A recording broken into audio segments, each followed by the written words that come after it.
Before there was heaven or hell, there was simply the world beneath, silent, endless, waiting. And when the gods divided the cosmos, Zeus claimed the skies, Poseidon took the seas, and the last brother, Hades, was given the realm of shadows. It was not a punishment, but it felt like exile. While Olympus thundered with laughter and light, Hades walked among echoes. The underworld was no kingdom of fire, but a vast, still sea of souls, a place where time forgot its name. And from that silence, a king was born, not cruel, not merciful, simply eternal. Unlike the gods above, Hades did not crave worship. He ruled where prayers ended, in the silence after the heartbeat. Mortals feared his name, but he did not bring death. He received it. Every soul, from king to beggar, passed through his gates. Each one weighed not by cruelty, but by the measure of their truth. And though he sat upon a throne of obsidian, his kingdom was not darkness, it was balance. Because even light must cast a shadow, and every life must find its rest. He was not the god of death. He was its keeper. When the war of the Titans ended, the three brothers stood before the ruins of creation. Zeus, the thunder in his hand, Poseidon, the ocean in his veins, and Hades, silent, unreadable, his gaze fixed not on the sky, but on the deep. They cast lots to divide the world. Zeus claimed the heavens, Poseidon the seas, and to Hades fell the underworld. The unseen, the forgotten, the inevitable. The others rejoiced. But he did not speak. He only nodded once, as if he already understood that every realm eventually leads to his door. The others saw his fate as misfortune, but Hades saw order. The world needed an end as much as a beginning, and in his dominion everything found balance. He did not envy Olympus. He watched mortals live and die, saw their struggles, their greed, their fleeting joys, and he learned something the other gods never would: that immortality is not a gift, it is a burden. For Hades ruled not with flame, but with patience. And while the heavens burned with glory, he built a kingdom from silence. Deep beneath the earth's crust, beyond mortal reach, lies the throne of Hades. It is not carved from gold, but from the bones of time itself. Obsidian pillars rise like frozen storms, and the river Styx winds around the hall like a serpent of light. Here, no sound of life exists, only the whisper of souls, and the steady rhythm of eternity. Upon that throne sits the silent king, his crown faintly glowing like a dying star. He does not smile, he does not rage, he only watches, as every soul eventually finds its way home. There are no torches, no screams, no fire. The underworld is not a place of punishment, it is memory. Each soul carries its own light, its own weight. Hades does not judge. The deeds of mortals judge themselves, yet his presence keeps order. Even chaos bows before him here. Cerberus guards the gates, Charon rows the Styx, and the shades drift in endless procession. Above, Olympus feasts. Below, Hades keeps the balance, and though he is unseen, his rule is absolute, for all who live eventually kneel before the quiet throne. There are many rivers in the realm of the dead, but one flows darker, deeper than all the rest, the river Styx, a boundary between life and the eternal. Its waters are not of earth or sea, but of memory, oath, and fate. To touch it is to forget all that you were. To swear upon it is to bind your soul forever.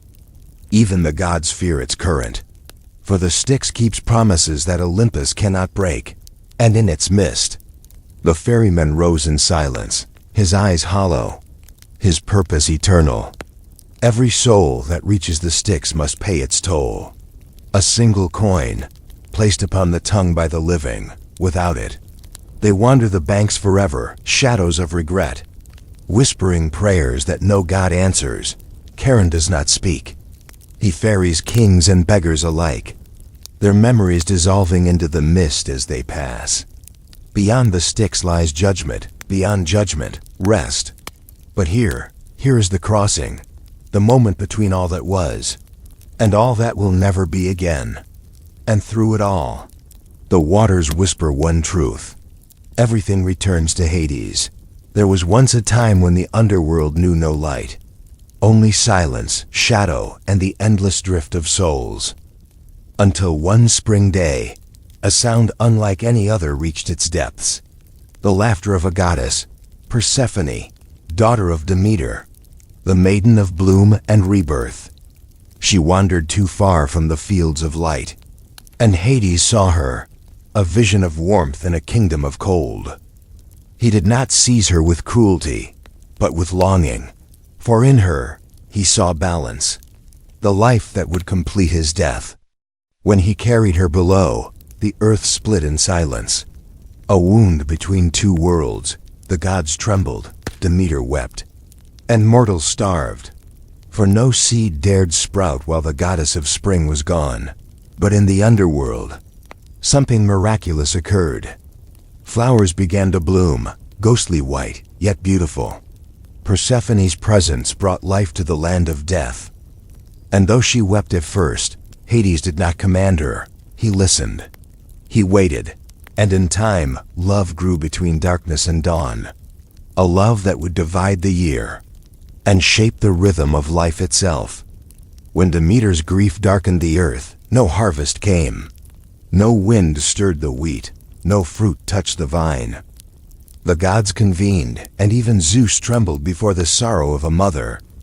So a pact was made, an ancient balance between worlds. For half the year, Persephone would walk among the living, her footsteps awakening the fields, and for the other half, she would return to Hades, queen of the underworld, bringer of shadowed peace. Thus spring was born from reunion, and winter from longing. Each return marked the turning of the world. Mortals celebrated her ascent with song, and mourned her descent in silence. But to Hades, these moments were not tragedy. They were the heartbeat of eternity. When Persephone descended, the dead grew calm. When she rose, the earth rejoiced. She had become the bridge between endings and beginnings. And so the wheel of seasons turned, not by divine command, but by love. Even gods are bound by the laws of balance, and from that balance came life, death, and everything between. Beyond the gates of Hades lies the vast plain of Asphodel, the realm of shades. Here dwell the countless souls of the dead, neither blessed nor cursed. Wandering in silence through silver mist, they remember fragments of their lives, faces, voices, echoes of laughter that no longer belong to them. There is no pain here, no joy, only the faint hum of eternity. This is where forgotten heroes drift beside peasants, where kings walk barefoot beside their servants. For in death all are equal. Some whisper that the Asphodel plains are not punishment, but mercy, for the souls here are not tormented, only hollow.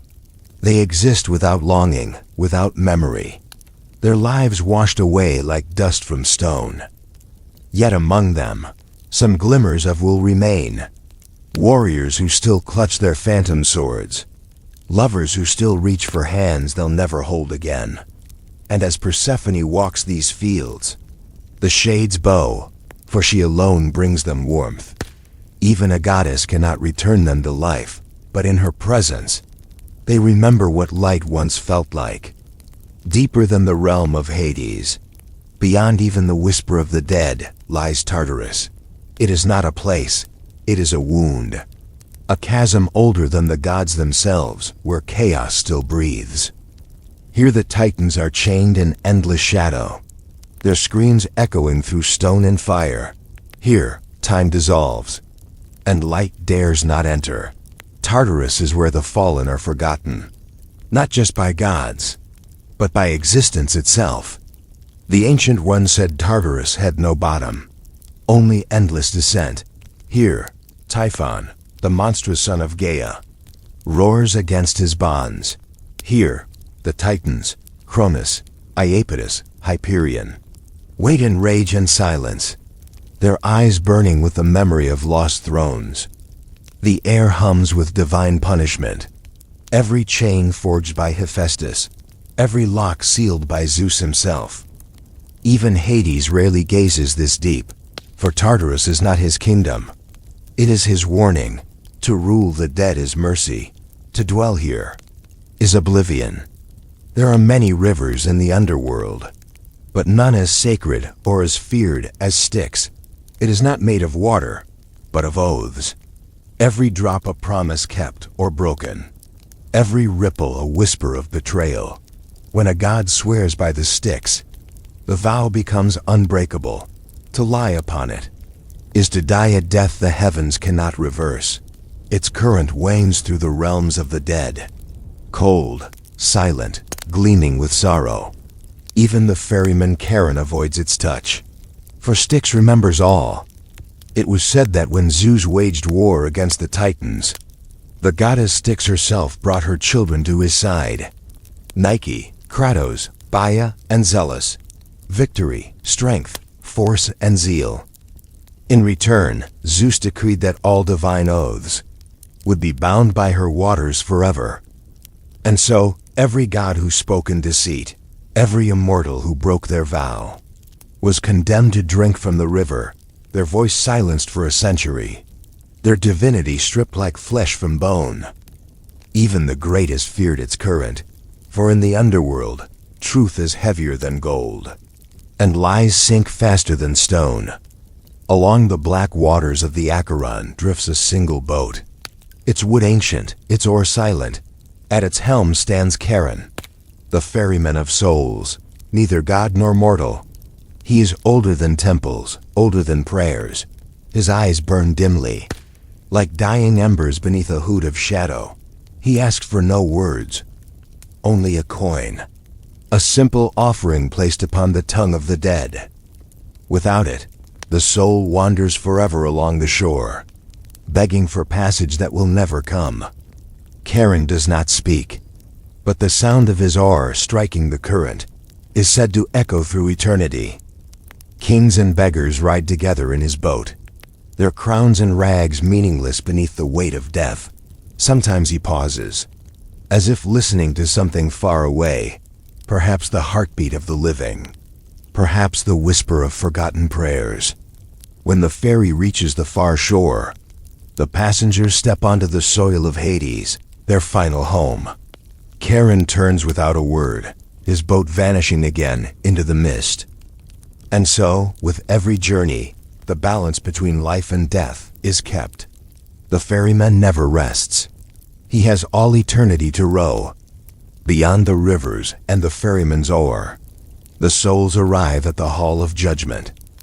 Here, 3 thrones stand beneath pillars of obsidian light, and upon them sit the judges of the dead. Manas, Rhadamanthus, and Aeacus, they were once mortal kings, now eternal arbiters of truth. Each soul steps forward, its life unraveling like a thread before divine eyes. No bribe can sway them, no lie can pass their gaze, for in the underworld, there is no wealth, only memory. Rhadamanthus, the stern one, judges the souls of Asia. Aeacus, guardian of the gates, those of Europe, and Minos, the son of Zeus himself, presides over all. He holds the final word, his scepter glowing with the weight of cosmic law. Some souls are sent to the fields of Asphodel, to wander in quiet neutrality. Others, the virtuous few, ascend to the Elysian fields, where the air hums with eternal peace. But the wicked, their path spirals downward into Tartarus, where shadow replaces mercy, and when judgment is done, the hall falls silent again, awaiting the next soul.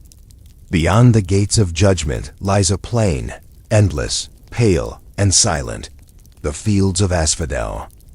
Here dwell the countless souls of the ordinary, neither wicked nor pure, simply human. They walk among asphodel flowers that never wilt, their faces dimmed by forgetfulness. No pain, no joy, only stillness. It is said that they retain the faint echo of who they were. A laugh that once was, a gesture remembered by no one. Eternity here is not torment, but the slow fading of meaning. Hades often walks here in silence, his robe brushing through the grass of memory. He does not speak, he listens. For the souls murmur softly, whispering fragments of old lives. Names, regrets, lullabies, faint songs of the world above. Sometimes one of them looks up, as if remembering a sunrise. Then the light fades again, and the plane resumes its still rhythm. This is not punishment, it is balance. For even in death, most hearts are neither evil nor divine, merely lost. And so Hades keeps them safe, guarding not only the wicked or the blessed, but the forgotten. Far beyond the mists of asphodel, there lies a realm untouched by sorrow, the Elysian Fields. It is the paradise of heroes, where the air glows gold and the rivers sing. Here dwell the souls of those who lived with honor, wisdom, or divine favor. They walk beneath sunlight that never fades, among trees heavy with fruit and melodies of eternal dawn. Time has no dominion here. The seasons do not die. The heart remembers joy, and pain becomes a myth. Poets called it the Isle of the Blessed, a place where Achilles roamed free, where Orpheus played songs that moved even the stars. Those who reached Elysium could choose to rest forever, or to be reborn, to strive again toward virtue, and one day earn a place among the gods themselves. It was Hades' quiet mercy, to offer not only rest to the weary, but reward to the worthy. Here, the underworld becomes light, proof that even in the kingdom of shadows, grace endures. And as the souls dance among the fields, their laughter carries through the veil, rising faintly to the world above, reminding mortals that goodness never dies. But beneath all these realms, beneath even Hades' throne, there's a place older, darker, and deeper, Tartarus. It is not merely a pit, but a prison made from the bones of chaos itself. The Titans were cast here after their defeat by Zeus. Their cries still echo in the stone, a thunder without sky. Here, light has never lived. The air burns cold. Chains the size of mountains bind the condemned, and rivers of fire crawl between them like veins of fury. Even gods whisper the name of Tartarus with fear. Tartarus is guarded by the elder forces, primordial spirits of punishment and ruin. No soul enters by accident, and none return. It is said that even Hades rarely gazes into its depths, for the sight of it can wound the immortal mind. Here lies Cronus, bound in silence beneath the stone. Here scream the giants, their arrogance turned to endless suffering. And within the deepest vault, Typhon, the monster of storms, his breath still shaking the foundations of the world above. Tartarus is not death. It is what lies beyond forgiveness.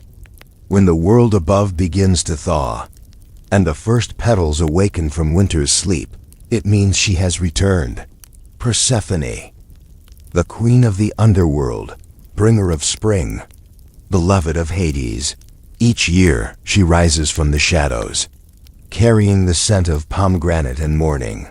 Her footsteps paint the earth in color once more, but every joy carries its sorrow. For when the leaves fall again, the world knows she must descend. And with her descent, the light dims, and the underworld welcomes its queen home. To mortals she is renewal, to Hades she is balance. When she departs, the god of the dead stands silent upon his obsidian throne, his realm colder, quieter. When she returns, the shadows soften and faint blossoms bloom even among the graves. Their love is not of passion, but of duality, life and death, bound by eternal rhythm. Hades never sought to conquer her heart. He offered her half the world, and she accepted, not as captive, but as queen. Together they rule, their bond shaping the seasons. their story written in the pulse of every living thing. In the realm of Hades, nothing is wasted, not even death. Every soul, every tear, every memory that fades from the world above is gathered into the great balance. Mortals fear death as an ending, but to Hades it is only a return, a cycle, a necessary silence between the heartbeats of creation. For without death, life would have no rhythm. Without decay, there could be no growth. It is in this balance that Hades finds purpose, the unspoken law beneath all existence. Persephone tends to the living, Hades tends to the dead. Together, they form the pulse of the universe. He does not seek worship, he asks for remembrance, that mortals might see death not as cruelty, but as the gentlest truth of all. When a soul departs, he watches it drift toward the rivers, its final breath carried upon the wind. No joy, no sorrow, only understanding. It is said that when Hades closes his eyes, he can feel the heartbeat of every creature, a rhythm shared by gods and mortals alike. And in that moment, the distance between life and death disappears. There was a time when temples of Hades rose in quiet places, deep within forests beneath the earth, where prayers were whispered instead of sung. His followers did not seek fortune or glory. They sought peace for the departed, guidance for the lost, and courage to face the inevitable.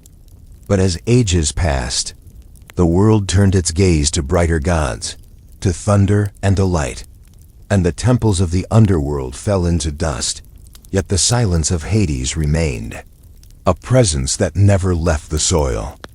Even now, archaeologists uncover fragments, altar stones marked with black marble, offerings of pomegranate seeds, and inscriptions that read, "To Hades who guards the balance of the world, no wars were fought in his name. No blood was spilled to please him. His worship was quiet, a prayer for safe passage, a candle left at the grave. Mortals feared his realm, but not his justice.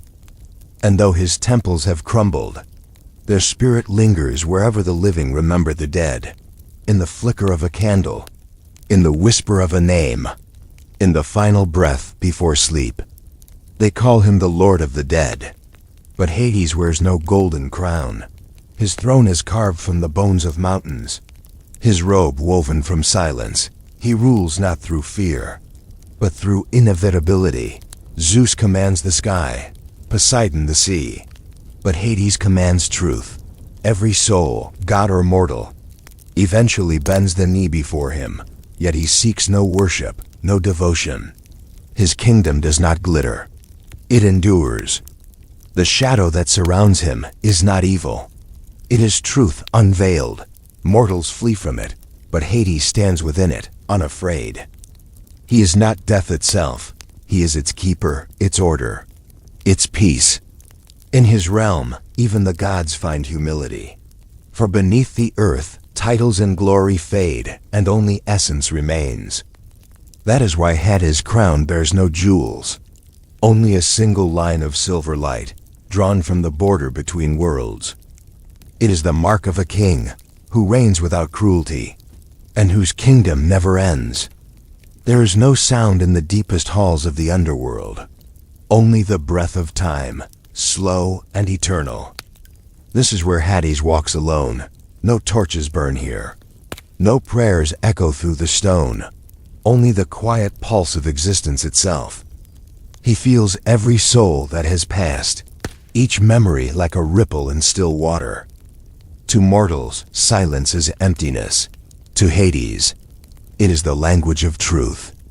Here, he contemplates the unending cycle. Life, death, rebirth, and all that lies between. There is no beginning, no end. Only the turning of the wheel.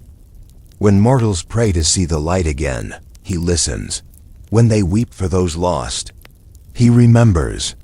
For every tear shed in the world above is answered by silence below, not cruelty, but acknowledgement. In the quiet heart of his kingdom, Hades closes his eyes and becomes one with the rhythm of eternity. The silence is not his prison. It is his crown. In every myth, there's light and thunder, glory and storm. But behind them all, there is Hades, the unseen king. He does not stand upon Olympus, nor rise from the sea. He waits below, where roots touch the bones of creation. When mortals speak of death, they imagine his shadow. Yet few realize it is he who guards life, who keeps the balance unbroken.